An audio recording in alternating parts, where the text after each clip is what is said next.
From Pacifica, this is Democracy Now! A suicide bombing has killed Syria's defense minister, his deputy, and President Assad's brother-in-law. The attack on the national security headquarters in Damascus leaves Syria's interior minister and national security chief critically wounded.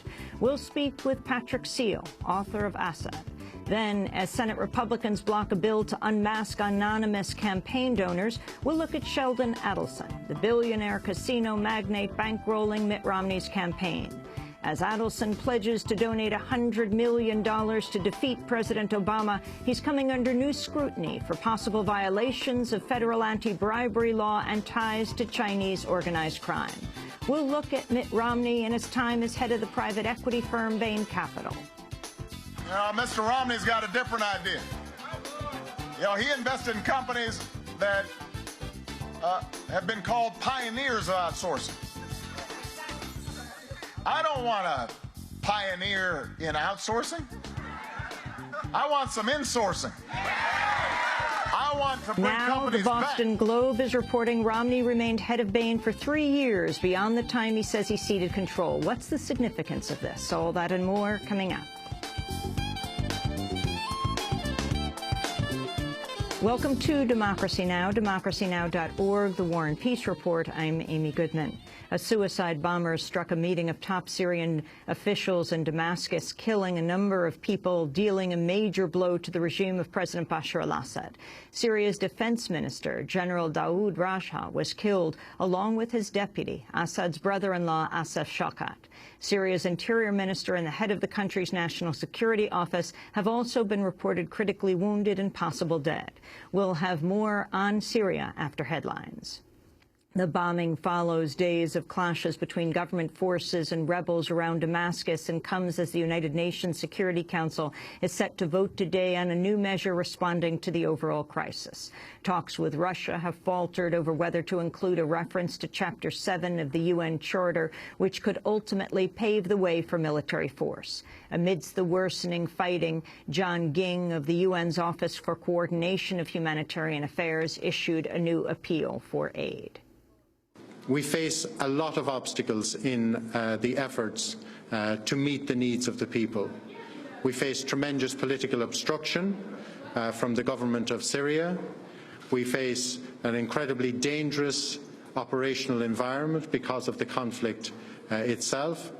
And we face capacity issues among the organizations who are trying to scale up physically from no humanitarian or very little humanitarian operations to a massive humanitarian operation.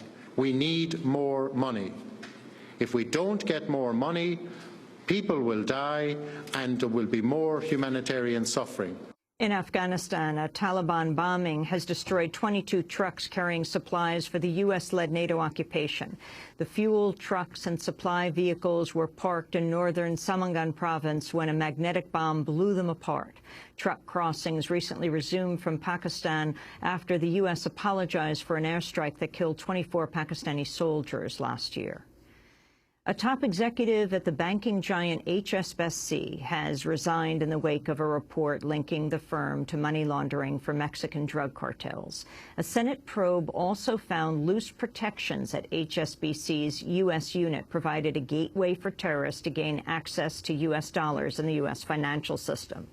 On Tuesday, David Bagley, the head of compliance at HSBC, announced his resignation and apologized in testimony before a Senate hearing. I recognise that there have been some significant areas of failure. I have said before, and I will say again, despite the best efforts and intentions of many dedicated professionals, HSBC has fallen short of our own expectations and the expectations of our regulators. This is something that a bank seeking to conduct business in the United States and globally must acknowledge, learn from, and most importantly, take steps to avoid in future. The Justice Department has confirmed it's investigating HSBC for criminal wrongdoing. Also speaking Tuesday, Michigan Democratic Senator Carl Levin said HSBC must now show accountability for its actions. The recent commitments are welcome. Apologies and commitments to improve are also welcome. But accountability for past conduct is essential, and that's what's been missing here. The report on Hsbc comes amidst widespread scandals in the global financial sector, including news the British bank Barclays manipulated the key global interest rate, LIBOR.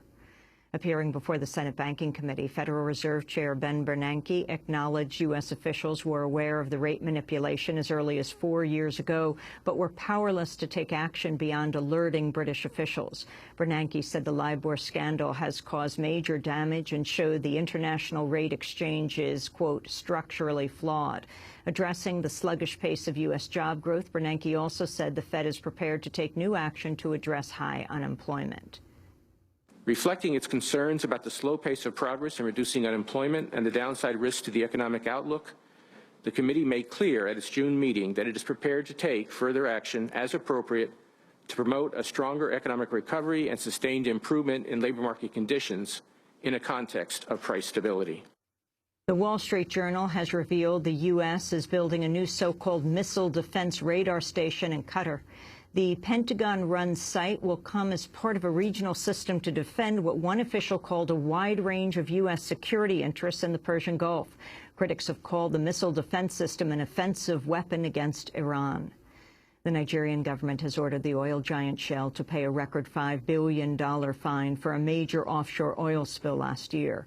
The spill at the Bongo oil field leaked an estimated 40,000 barrels of oil into the sea, threatening local wildlife and massive pollution along the Nigerian coast.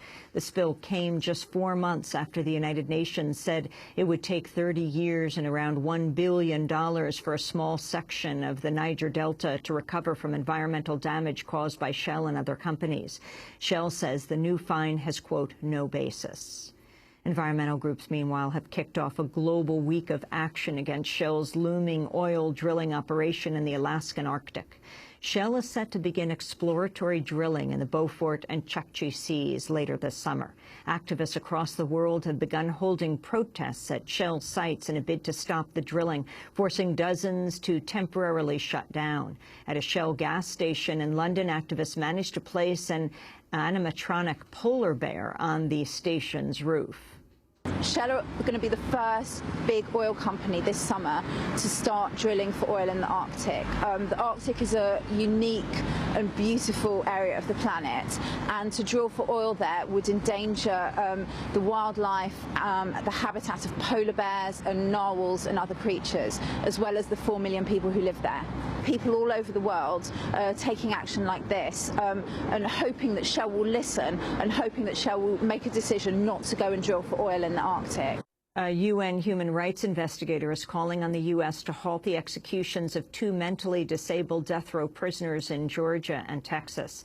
The prisoners, Warren Hill and Yochanan Hearn, were each found guilty of murder and sentenced to die despite concerns they may have disabilities. Christoph Haynes, the UN Special Rapporteur on Executions, called for the 2 men's sentences to be commuted, saying the killings would violate the Supreme Court's ruling against executing people with mental disabilities. Yochanan Hearn has reportedly been diagnosed with fetal alcohol syndrome and has a history of mental health problems. He's scheduled to be executed in Texas tonight. Planned Parenthood has filed suit seeking to block a new state law in Arizona blocking funding for abortion providers. Set to take effect in early August, the law bans the use of public funds by state or local government to contract with any organization that provides abortions as one of its services. Planned Parenthood of Arizona says the ban targets their organization, which provides cancer screenings and well woman exams in addition to abortions. A New York Times reporter has revealed the Obama and Romney campaigns are exerting major influence on the media by demanding editing power over quotes used in stories. In a front-page article, Jeremy Peters said journalists are largely acquiescing to demands by politicians and their advisors by allowing them to approve quotes before publication.